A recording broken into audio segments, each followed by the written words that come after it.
உங்களை அது ஏக்குது. அந்த ஒரு பொருளை நீங்க ஏக்குறீங்க. இப்ப அந்த ஸ்டிக் எடுத்து நீங்க ஊண்டுறீங்க இல்லையா, அதுக்கு உயிர் நீங்க கொடுத்துருக்கீங்க. புரியுதுங்களா? அப்ப உங்களுக்குள்ள இறைவன் உயிரா இருக்கிறான். புரியுதுங்களா சொல்றது? இப்ப உங்களுக்குள்ள இறைவன் உயிரா இருக்கிறான், நீங்க ஏக்குறீங்க. அந்த பொருளுக்கு உயிரை நீங்க கொடுக்குறீங்க, நீங்க ஏக்குறீங்க. இதுதான் உண்மை. அப்ப இங்க எல்லா பொருளுக்குள்ளயும் உயிர் தான் இருக்குது. இங்க எல்லாருமே இறைவனா தான் இருக்கிறோம். ஆனா நம்ம எதுக்கு வந்துக்கிறோம்னா விளையாட வந்திருக்கிறீங்க நீங்க எல்லாரும். அதுதான் தெரியல யாருக்கும். நீங்க விளையாட வந்த இடத்துல ஒரு ஏற்றத்தாழ்வு இருப்பதான் செய்யும். ஏன் எனக்கு மட்டும் இந்த மாதிரி கஷ்டமான வாழ்க்கை, மீதி பெரிய சந்தோஷமா இருக்கிறாங்க. விளையாட்டுக்குள்ள ஒருத்தன் ஜெயிக்கிறவங்க தோக்கிறவங்க இருக்கும் இல்லையா? இதனால விளையாட்டுல இருக்கிறீங்க நீங்க எல்லாரும். ஆனா விளையாட்டை முடிஞ்சா நீங்க எல்லாரும் வீட்டுக்கு தான். இந்த உலகமே ஒரு விளையாட்டு மேடை தான்.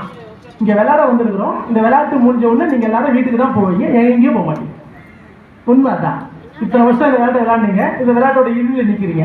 இப்போ இந்த விளையாட்டோட இறுதி கிட்ட வரும்போது இப்போ நான் வந்து உங்களுக்கு ஸ்பீச் சொல்றேன். இப்போ நீங்க எல்லாரும் இறைவனா